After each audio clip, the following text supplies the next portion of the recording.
A oposição ao governo Lula aumentou a pressão sobre o novo presidente da Câmara, o deputado Hugo Motta, e exigiu a aprovação da anistia para os presos envolvidos nos atos do 8 de janeiro de 2023. O PL, liderado pelo ex-presidente Jair Bolsonaro, concentrou esforços nos parlamentares do Republicanos, do PSD e do PP.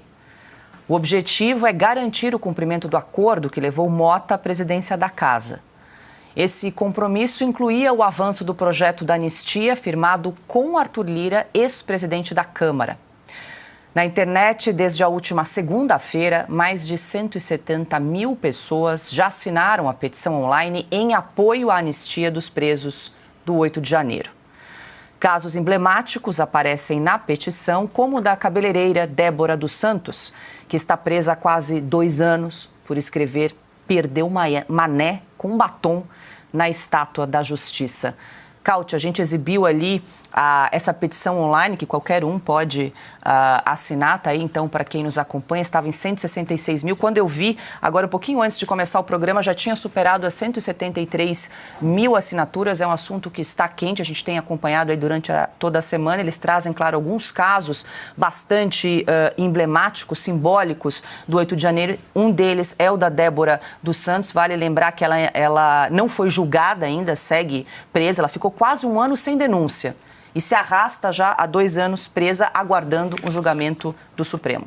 Pois é, Paula. E os casos que também foram relatados ao representante da OEA, por exemplo, o caso do jornalista que também foi preso junto com todo mundo, torturado, isso foi falado para um representante de uma organização internacional. Essas pressões que estão começando a aumentar em cima do Congresso provavelmente vão levar pelo menos a colocar a anistia em pauta. É difícil aprovar a anistia, precisa de uma articulação bem feita, mas pelo menos a pauta na pauta é muito provável que isso chegue. A pressão também que vem da sociedade civil, cada vez mais, a pressão que começa a vir até mesmo as declarações de alguns ministros. Só pensar no ministro Múcio, que disse que não houve golpe nenhum. Então, se não houve golpe, por que essas pessoas estão presas? Assim, 2 vezes ele falou isso. O próprio ex-ministro do Supremo Tribunal Federal, hoje presidente do Conselho do BTG Pactual, me foge o nome do ministro, mas... Não, agora está no BTG, esqueci o nome, ele foi ministro também do Lula da Defesa. Ele também disse que não houve golpe nenhum e que foi um excesso por parte do STF, tudo aquilo que aconteceu. O Marco Aurélio Mello também. Nelson Jobim, obrigado, Nelson Jobim. Enfim, há uma série de personalidades dentro e fora do governo, mas com certeza que não podem ser catalogadas como bolsonaristas fanáticos, que começam a dizer que não houve golpe nenhum, que estão havendo excessos por parte do STF e que tudo isso tem que parar.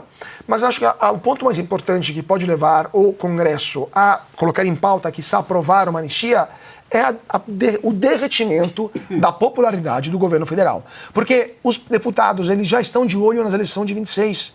E se eles percebem que o governo está cada vez mais impopular, eles vão fazer exatamente o oposto daquilo que o governo quer ou que da base aliada quer, ou seja, colocar em pauta e votar uma anistia. Então, eles, olhando para as eleições de 26, já estão se preparando e vai ser eleito quem bater mais no governo Lula, quem enfrentar mais o governo Lula e quem colocar mais pautas que vão pôr o governo em dificuldade. Então, a queda na popularidade do governo pode ser uma boa notícia para quem está advogando a favor da anistia, como a gente aqui na Oeste, já fizemos várias capas sobre esse assunto, porque é muito provável que os deputados se sensibilizem naquilo que eles mais têm em consideração, que é a opinião pública e os votos da população.